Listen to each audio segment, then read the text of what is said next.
एक बात जो सोशल मीडिया पे इलेक्टोरल बॉन्ड को लेकर सबसे ज़्यादा वायरल हो रही है वो ये कि जब बॉन्ड जो खरीदे गए, दो डेटा शीट एसबीआई ने ईसीआई को दी थी, वो जो जारी हुई सुप्रीम कोर्ट के आदेश के बाद, उसमें ये कहा गया कि भाई जब इलेक्टोरल बॉन्ड 18,872 उस अवधि में खरीदे गए तो जो बॉन्ड भुनाए गए वो 20,422 बॉन्ड हैं।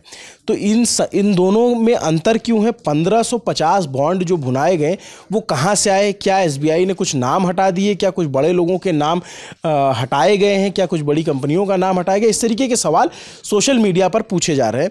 नमस्ते, मेरा नाम अभिनव पांडे है और ललन टॉप की टीम लगातार इस पर जानकारी दे रही है आपको। तो जानकारी के लिए ये क्या सच है? और इसमें 600 करोड़ रुपए का अंतर भी आ रहा है दोनों शीट में। उधर 600 करोड़ कम है और जो कैश कराया गया वो 600 करोड़ ज़्यादा है। तो वो पैसा कहाँ गया, ये संख्या मिसमैच कैसे हो रही है, तो इसको समझने के लिए आपको थोड़ा और बारीकी से और ध्यान से समझना होगा।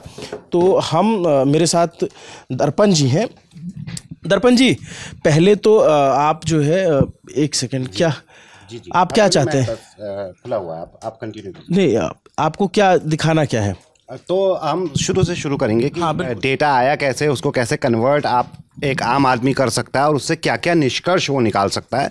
कुछ चीज़ें ऐसी हैं, क्योंकि मैंने आपका लैपटॉप इसलिए खोला कि कुछ चीज़ें ऐसी हैं जो मेरे लैपटॉप में संभव नहीं है, तो वो मैंने आपके सिस्टम में खोला है। तो जैसे आपके पास ये डेटा है जो कि एक पीडीएफ में आया। पीडीएफ में आप किसी भी तरीके का कैलकुलेशन नहीं कर सकते हो या जोड़ घटाना नहीं कर सकते हो, इनफैक्ट उसमें कोई भी चेंजेस नहीं कर सकते हो। तो उसके लिए आपको पीडीएफ को पहले या तो वर्ड फाइल में कन्वर्ट करना होता है या स्प्रेडशीट में कन्वर्ट करना पड़ता है, जिससे कि आप उसको एडिट कर सको। आप हमें कन्वर्ट करके बताएं। जी, कन्वर्ट। और वो नंबर कहाँ से आया जो 18,000 और 20,000 का चल रहा है? वो भी बिल्कुल, मैं सारी जानकारी आपको देता हूं। तो इसके लिए आपको कुछ नहीं करना है, आपको इसका डिस्क्रिप्शन में लिंक दे देंगे। एडोबी की एक ऑनलाइन है, ऑनलाइन जाके आपको वो फाइल सेलेक्ट करनी है और यहाँ पे सेलेक्ट करके आप भी अभिनव करके देख सकते हैं। वो फाइल सेलेक्ट करके कन्वर्ट करिए। सेलेक्ट कर रखा है, फिर आपने इसको एक्सेल में कन्वर्ट किया। एक्सेल में ठीक है, फिर एक्सेल कन्वर्ट करके आप डाउनलोड कर लेते हैं। यहाँ पे मैं डाउनलोड करूंगा तो चूंकि मैंने कहा था कि एप्पल वाला सिस्टम है, इसमें वो स्प्रेडशीट में कन्वर्ट नहीं होता है, इसमें एक्सेल नहीं है। लेकिन वंस आप इसको एक्सेल में कन्वर्ट करते हैं तो एक बड़ी दिक्कत आपको देखने को मिलेगी कि जो डेटा है, जो नंबर्स हैं, वो नंबर की तरह कंसीडर नहीं होते हैं। मतलब ये है कि अगर आप दो नंबर्स को जोड़ें, जैसे 1 करोड़ और 1 करोड़ को जोड़ें, तो वो आपको जोड़ के योग कुछ देता नहीं है, क्योंकि वो एज अ वर्ड उसको कंसिडर कर रहा है। जैसे a plus B is equal to क्या होगा? कुछ भी नहीं होगा। तो उसको पहले आपको नंबर में कन्वर्ट करना है। नंबर में कन्वर्ट करने के पास आपके पास जो एक्सेल या स्प्रेडशीट में इस तरीके का एक डेटा आ जाएगा। ठीक है। क्या दो डेटा है, एक डोनर जो जिन्होंने इलेक्टोरल बॉन्ड खरीदे और एक जिसमें पार्टियां हैं जो जिन्होंने भुनाए। तो कितने लोगों ने बॉन्ड खरीदे इस अवधि में, और ये कब से है? 12 अप्रैल से। जी, मैं आपको सारी जानकारी इसमें देता हूं। तो जैसा अभिनव आपने कहा कि दो डेटा हैं, एक डेटा डोनर्स के हैं और एक रिसीवर्स के हैं, या जिन्होंने भुनाए, जैसा कि आप कह रहे हैं। अब इसमें कब से है पता करने के लिए आपको कुछ नहीं करना है। आपको इसको सॉर्ट बाई जो डेट ऑफ परचेज है उसको sort by Z to A कर देना है, A to Z कर देना है। सबसे पहली या क्रमशः सबसे लास्ट डेट पता चल जाएगा कि कब से ये डेटा लेना या दिया गया है। एसबीआई ने जो डेटा दिया है, तो स्पष्ट है कि ये 12 अप्रैल 2019 से ये डेटा दिया है डोनर्स का। अभी हम रिसीवर में भी जाएंगे, वो भी कमोबेश लगभग सेम ही होगा। और जो लास्ट डेटा है वो 11 जनवरी 2024 का है। जो इलेक्टोरल बॉन्ड इस अवधि में खरीदे, जो डेटा दिया है ये डोनर्स का है। रिसीवर का भी जैसे मैंने कहा था अभिनव, कमोबेश वही होगा। इसको भी हम आपको डेट ऑफ इनकैशमेंट को सॉर्ट करना है बाई A to Z, और जो सबसे पहली डेट है वो आपको पता चल जाती है 12 अप्रैल 2019, जो कि कोइंसाइड करती है डोनर की। यानी कि स्पष्ट है कि 12 अप्रैल 2019 या उसके आसपास 11 अप्रैल या 10 अप्रैल, जो हमारे पास करेक्ट इन्फॉर्मेशन भी अभी उसमें जाएंगे, लेकिन ये यहीं से देखने में पता चल जाता है कि जो डेटा है वो 12 अप्रैल 2019 से शुरू किया गया है देना, और ये दिया गया है आपको डेटा 24 जनवरी 2024 तक का डेटा दिया गया है। अब ये एक टेंटेटिव इन्फॉर्मेशन आपको मिल जाती है, लेकिन आपको श्योर होना है कि ये डेटा जो एसबीआई ने है वो ईसी को और ईसी ने आम आदमी को कब से लेकर कब तक दिया है, इसके लिए आपको कई आर्टिकल्स मिल जाएंगे और उन आर्टिकल्स में जाना बहुत ज़्यादा ज़रूरी है, क्योंकि आपकी डिस्क्रिपेंसी का जवाब भी वहीं पे है जिस डिस्क्रिपेंसी को आप बस्ट करने की बात कर रहे हैं। लेकिन मैं ये जानना चाहता हूँ कि जब आपने जरा पहली शीट पे आइए, जब पहली शीट पे आप गए तो कितने इलेक्टोरल बॉन्ड खरीदे गए, ये संख्या पता चलती है? ये संख्या दो तरीके से पता चल सकती है। एक तो आपको सिंपल क्या करना है कि आपको अगर देखें कि कितने रोज हैं इसमें, अगर आप देखें तो यहाँ पे 18,872 रोज हैं। 18,872 रोज हैं, उनमें से एक रो है वो मेटा डेटा की है, जिसमें कि डिटेल क्या होंगी वो दी गई है। तो एक आप हटा दें तो 18,871 इलेक्टोरल बॉन्ड, एक नंबर हो गया 18,871। इतने इलेक्टोरल बॉन्ड खरीदे गए उस अवधि से लेकर इस अवधि तक। दूसरे में आइए आप। दूसरा वाला मैं चाहूंगा अभिनव आप बताएं कि हमने कैसे कैलकुलेट किया होगा, ताकि आप ये बताएं। जो लास्ट फिगर है वो है आपका 20,422, यानी कि कितने इलेक्टोरल बॉन्ड खरीदे गए होंगे, एक माइनस कर दें, यानी कि 20,421 इलेक्टोरल बॉन्ड इस अवधि में भुनाए गए। दोनों में 1500 का अंतर है। 1500 अगर आप स्पेसिफिकली कहें तो दोनों को माइनस कर देंगे, और जो कि अंतर है 1550 का अंतर। अब ये 1550 का अंतर जो पैसा दोनों में टोटल बॉन्ड कितने के खरीदे गए, वो पैसा कितना है? जी उसको कैलकुलेट करना बहुत आसान है अभिनव। आपको क्या करना है कि जो इसमें आप देखेंगे डोनर में भी मैं चाहूँगा कि आप यहाँ पे अगर दिखाएं, डोनर में एक सी टैब है जिसमें डोनेशंस की संख्या ली गई है। इसमें चाहे वो डोनर में सी टैब हो जिसमें डोनेशंस की संख्या लिखी गई हो, या रिसीवर्स में एक टैब हो जिसमें डोनेशंस की यानी कि भुनाई गई की संख्या है। आपको कुछ नहीं करना है, इनको जोड़ देना है। डोनर्स में जिसको जोड़ेंगे तो वो ये पता चल जाएगा कि कितना अमाउंट डोनेट किया गया है, और रिसीवर्स में अगर इसको जोड़ दें तो ये पता चल जाएगा कि कितना अमाउंट भुनाया गया है। तो यहाँ पे भी वही जो 1500 की डिस्क्रिपेंसी है, यहाँ पे भी वही लगभग आती है। तो आप देखेंगे 121 अरब या 121.55 अरब के करीब बॉन्ड खरीदे गए, लेकिन भुनाए गए 127.69 अरब के करीब के। मतलब और थोड़ा आसान कर दूं तो 12,000 समथिंग जो बॉन्ड है, 12,000 कुछ करोड़ के बॉन्ड खरीदे गए हैं। और उसमें 12,700 मतलब 600 करोड़ का अंतर है पैसे में। 6,100 जी बिल्कुल 600 करोड़ का। ये जो समझ में आ रहा है कि भाई 600 करोड़, जैसे इस डेटा से समझ में आ रहा है कि भाई खरीदा गया बॉन्ड इतने का है और जो रिसीव किया गया बॉन्ड उतने का है, और ज़्यादा रिसीव किया गया 600 करोड़। ये कहानी है।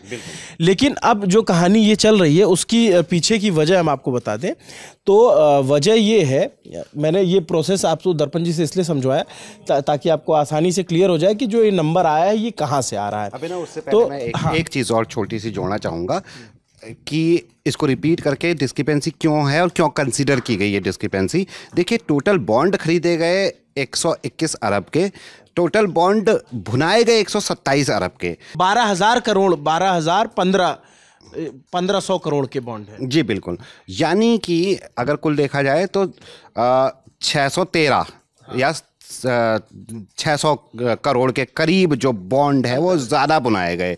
अगर भुनाए कायम गए होते तो इसको डिस्क्रिपेंसी इसलिए नहीं मानते कि चलो बॉन्ड एक्सपायर हो गए या अभी कुछ दिनों बाद भुनाए जाएंगे। ये डिस्क्रिपेंसी इसलिए है कि खरीदे कम गए हैं और भुनाए ज़्यादा गए हैं, इसलिए ये सवाल आता है। तो इसकी वजह ये है, जैसे अगर मान लीजिए कि बॉन्ड भुनाए नहीं जाते तो वो प्रधानमंत्री राहत कोष में चला जाता। यहाँ पे कंफ्यूज मत होइएगा, दो तरह के प्रधानमंत्री कोष हैं, एक प्रधानमंत्री राहत कोष है, एक पीएम केयर फंड है जो कोविड के टाइम बनाया गया था। तो ये प्रधानमंत्री राहत कोष जो पहले से चला आ रहा है उसमें अगर बॉन्ड भुनाए नहीं गए तो वो बॉन्ड उधर जाते थे। अब सवाल ये कि ज़्यादा पैसे कैसे हैं, तो पैसे ज़्यादा होने की वजह ये है कि आप देखेंगे जो बॉन्ड की संख्या है, बॉन्ड आता है वो 12 अप्रैल 2019 से, और 12 अप्रैल 2019 से ही भुनाए जाने वालों की भी संख्या है कि इन्होंने भुनाना शुरू किया 12 अप्रैल से। तो जो बॉन्ड था उसको भुनाने के लिए 15 दिन की अवधि थी। वो 15 दिन में कभी भी भुनाया जा सकता था कि मान लीजिए हमने दर्पण जी ने बॉन्ड खरीदा और वो उन्होंने मेरी पार्टी को दे दिया, तो मेरी पार्टी जो है अगर इन्होंने 1 जनवरी को मुझे दिया तो मैं वो 15 जनवरी तक भुना सकता था। तो 12 जो अप्रैल से डेटा आया इसमें बहुत हद तक नहीं, ये यही है कि पुराने बैक डेट में जो बॉन्ड खरीदे गए थे वो 12 अप्रैल से भुनाए गए हैं, तो इसलिए ये डेटा मिसमैच है। मतलब ये जो बात है कि नाम नहीं है और किसी का नाम हटा दिया गया है, ये बात अभी तक की जो हमारी फैक्ट फाइंडिंग है उसमें गलत साबित होती है, क्योंकि फिर जब हम उसको मिलाएंगे डेटा तो क्या डेटा आता है 187 करोड़ का कि वो ज़्यादा एक्सपायर हुआ है। जी, तो ये बहुत इंटरेस्टिंग है। अब मैं फिगर्स आपको बता दूं कि एसबीआई ने अपने एफिडेविट में स्पष्ट रूप से कहा है कि हमने जो डेटा दिया है वो अप्रैल 12 के बाद का दिया है। हालांकि अप्रैल 12 2019 के बाद का दिया है। हालांकि अप्रैल 1 से लेकर अप्रैल 11 2019 तक का डेटा इसमें नहीं है।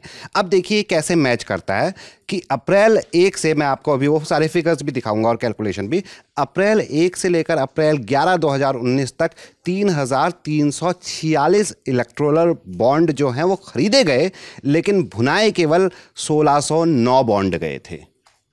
यानी कि अगर आप देखें इन दोनों में कितना अंतर आ रहा है, यानी कि अगर आप देखें 1737 बॉन्ड कम भुनाए गए 1 अप्रैल 2019 से लेकर 11 अप्रैल 2019 के बीच में जितने बॉन्ड भुनाए गए और जितने बॉन्ड खरीदे गए उनमें 1737 बॉन्ड का अंतर था। यानी कि 1737 बॉन्ड ऐसे थे जो भी अभी भी अभुनाए रह गए थे, जिनको भुनाया जाना बाकी था। हालांकि इसमें से जो फिगर आपने अभी बताया था 1550 बाद में भुना दिए गए, यानी कि कुल मिला के अगर जोड़ घटाना किया जाएगा तो 187 बॉन्ड ऐसे रह जाते हैं जो अभी तक नहीं भुनाए गए। यानी कि डिस्क्रिपेंसी ये नहीं है कि बॉन्ड ज़्यादा भुना दिए गए और ख़रीदे कम गए। डिस्क्रिपेंसी ये है, जो कि डिस्क्रिपेंसी नहीं है वो आप बताएंगे, डिस्क्रिपेंसी ये है कि बॉन्ड खरीदे ज़्यादा गए हैं और भुनाए कम गए हैं। कितने कम बॉन्ड भुनाए गए हैं? 187 कम बॉन्ड। वो 187 बॉन्ड जो है संभवतः वो 1000 वाले ही होंगे, क्योंकि 1 करोड़ वाले तो पार्टियां भुना ही ली होंगी।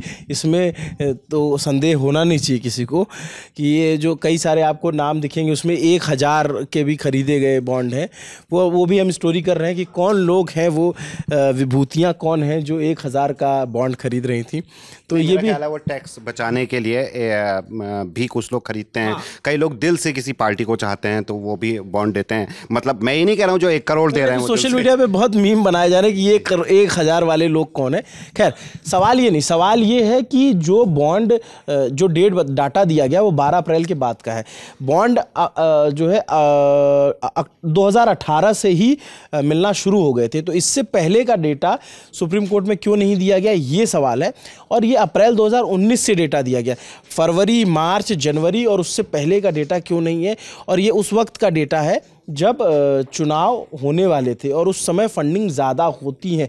ये एक पैटर्न समझ में आता है कि जब जब चुनाव, चाहे आम चुनाव हुआ हो लोकसभा का या फिर राज्यों का चुनाव हुआ दर्पण जी, तो बॉन्ड खरीदने की संख्या बढ़ी है और भजाने की भी संख्या बढ़ी है।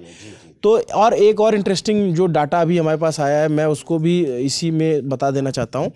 जो सबसे ज़्यादा इलेक्टोरल बॉन्ड खरीदे गए 1 करोड़ वाले, वो आप देखेंगे, वो जैसे ये ऐसा नहीं है कि जो है आप किसी छोटे ब्रांच में चले गए तो वहाँ इलेक्टोरल बॉन्ड मिल रहा था। जो ठीक ठाक चुनिंदा ब्रांचेस थी वहीं पे मिल रहा था। तो ये दर्पण जी ये डेटा एडीआर ने जारी किया है। तो जो 1 करोड़ के सबसे ज़्यादा बॉन्ड जारी हुए हैं वो नई दिल्ली से हुए हैं, और वो 1 करोड़ वाले बॉन्ड 9,900 बॉन्ड, मतलब आप इसको करोड़ से गुणा कर दीजिए, 9,900 करोड़ जो है वो बॉन्ड, रुपए के बॉन्ड यहाँ से दिल्ली से खरीदे गए। जो बड़े बॉन्ड हैं दिल्ली में, अपने आप में सवाल है कि दिल्ली में कौन लोग हैं। तो दिल्ली के आसपास बहुत सारा, नोएडा, गाज़ियाबाद, इन सब जगहों की कई कंपनियों ने बॉन्ड खरीदे हैं। हरियाणा और भी जो है दिल्ली से खरीदे गए। इसके बाद दूसरे नंबर पे जो सबसे ज़्यादा बॉन्ड जहाँ खरीदे गए वो हैदराबाद से खरीदे गए। वो 2134 बॉन्ड, 1 करोड़। मैं छोटे वाले बॉन्ड की बात नहीं कर रहा हूँ, सीधे बड़े बड़े बॉन्ड की बात कर, 1 करोड़ वाले बॉन्ड की बात कर रहा हूँ।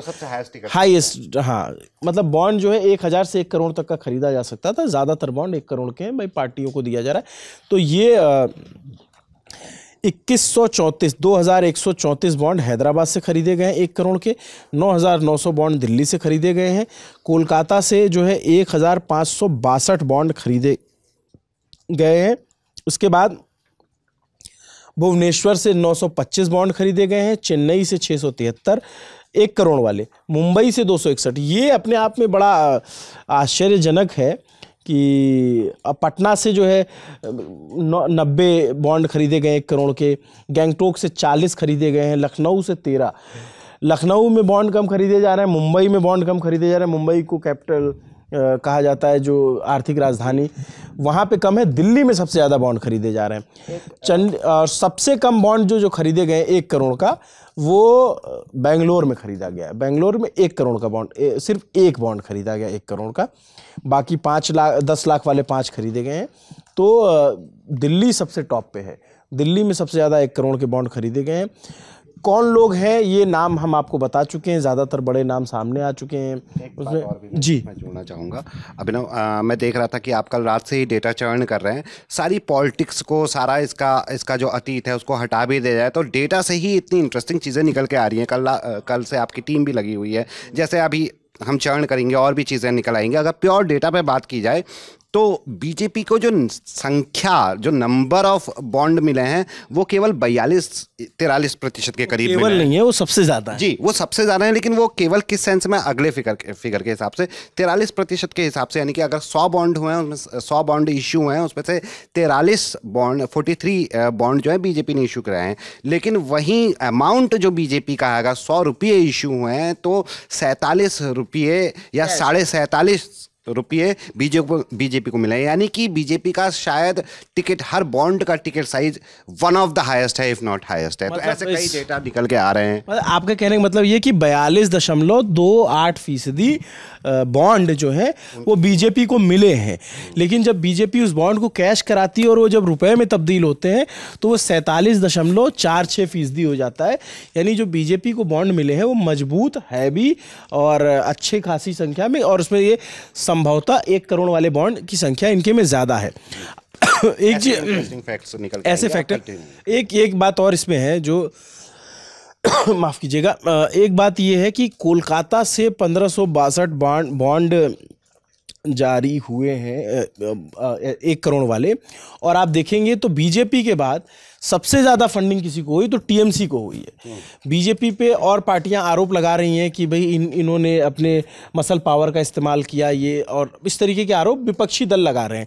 लेकिन टीएमसी के बारे में बात नहीं हो रही। टीएमसी को भी तो इतनी मजबूत फंडिंग हुई है, और जबकि टीएमसी सिर्फ एक राज्य में है, टीएमसी की सरकार सिर्फ एक राज्य में है, और बंगाल आर्थिक रूप से महाराष्ट्र, तमिलनाडु, गुजरात के आसपास भी नहीं है। जिस तरीके से एक होता है जनसंख्या और दूसरा होता है जनसंख्या घनत्व, उसी प्रकार से अगर देखा जाए बीजेपी को बहुत बहुत बड़ा चंक मिला है, 47% अमाउंट मिला है। लेकिन टीएमसी कितनी बड़ी पार्टी है विद रिस्पेक्ट टू बीजेपी, उस हिसाब से मेरे ख्याल से, और हमारे पास जब तक ये इन्फॉर्मेशन नहीं थी, हमें लगता था, हमने अनुमान लगाए थे और सभी लोगों ने अनुमान लगाए थे कि कांग्रेस शायद सेकंड में है और उसे होना चाहिए, लेकिन निकल के आती है टीएमसी। तो वो जनसंख्या घनत्व वाला गणित अगर लगाया जाए तो काफ़ी बड़ी पार्टी साबित होती है, कम से कम नंबरों के लिए। तो ये भी अपने अब उसमें बहुत सारी बंगाल की कई सारी कंपनियां हैं जिनका नाम है, जैसे हल्दिया गैस की कंपनी है, वो उसने बहुत सारा चंदा दिया हुआ है, और भी कई सारी कंपनियां, पुरुलिया करके एक कंपनी है। तो ऐसे नाम बहुत सारी कंपनियों का है, और अभी सिर्फ ये आप आकलन या अंदाज़ा लगा सकते हैं कि भैया इनका पैसा इनको मिला होगा या इन्होंने इस वक्त में बुनाया। तो ये जब तक वो पूरा यूनिक कोड, जिस पे आज सुप्रीम कोर्ट ने एसबीआई को फटकार लगाई है कि आप यूनिक कोड दीजिए जिससे ये मिलान हो सके कि ये पैसा इसको गया है, तब ये दूध का दूध पानी का पानी हो जाएगा कि किसको किस तरीके से किसने पैसा दिया। देखिए, मैं फिर बार बार हम ये बात दोहरा रहे हैं, चंदा देना और चंदा लेना दोनों ही गुनाह नहीं है, और ये सालों से चलता आया। भारत ही नहीं, दुनिया की तमाम जो राजनीतिक पार्टियां हैं दूसरे देशों में भी, वो भी इसी तरीके से चंदा देते हैं और पार्टियां चंदा लेके काम करती हैं। बल्कि ये एक ईमानदार प्रैक्टिस है कि भाई हम जो प्रचार कर रहे हैं वो अपनी जेब से नहीं दे रहे हैं या किसी घोटाले के माध्यम से नहीं दे रहे हैं, हमारे चाहने वाले हमें चंदा देते हैं। इसमें एक चीज़ और है फिर आप, लेकिन सवाल देखिए, सवाल चंदा लेने देने पे नहीं, सवाल जो सुप्रीम कोर्ट ने भी जिस पे उठाया कि जो चंदा देने के एवज में कोई फायदा तो नहीं लिया गया किसी पार्टी या किसी जिस पार्टी की क्विड प्रो को जिसकी बात होती है कि भाई उससे कोई नियम में बदलाव करके या फिर कोई बड़े टेंडर्स ले करके या कुछ भी करके कि आपकी बात का वो उस पे सवाल है। केवल उस बात का समर्थन कर रहा था मैं कि चंदा देना कोई गलत बात नहीं है, वो उससे बेहतर है कि आप छुप के पैसा दें। एक चीज़ और, जैसा हमने कहा था अभिनव, मैं फाइनल बात उसके बाद आप क्लोज कीजिएगा। हम लोगों ने जैसा कहा था कि ये स्प्रेडशीट बनाना, इससे डेटा चर्न करना, ये आप अपने घर पर भी कर सकते हैं, लेकिन एक चीज़ जैसा लोग कहते हैं ये खतरनाक है, अपने घर पर ट्राई मत कीजिए। आप डोनर्स और रिसीवर्स के बीच में संबंध अभी स्थापित करने का काम घर पे मत कीजिए, क्योंकि चंक में पैसे दिए गए हैं और चंक में पैसे दिए गए हैं तो किसने किसको पैसे दिए वो गणित आप चाह के भी अभी नहीं लगा पाएंगे, क्योंकि सारे ऐसा नहीं है कि हम देख लें वो 15 दिन वाला गणित जो लगा रहे हैं वो नहीं संभव है। वो और जैसे कुछ में दिख रहा था कि कुछ लोग स्क्रीनशॉट डाले थे कि फलाना कंपनी ने इतने तारीख को दिया, इस पार्टी ने इतने तारीख को बुलाया। वो ऐसा नहीं है, वो ज़रूरी नहीं है कि उसने उस दिन दिया है तो उसी दिन बुनाया, हो सकता है वो 10 दिन बाद बुनाया हो, 7 दिन बाद बुनाया हो, 4 दिन बाद बुनाया।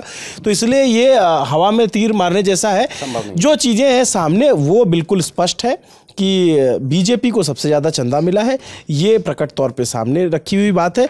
बीजेपी को 6,000 करोड़ से ज़्यादा का चंदा मिला है, जो पैसे के अमाउंट में 47% से ज़्यादा है। दूसरे नंबर पे टीएमसी है, जिसको 1,600 करोड़ का चंदा मिला है, 12% के बराबर, 12% हिस्सेदारी उसकी। 1,400 करोड़ जो है वो कांग्रेस पार्टी को चंदा मिला है।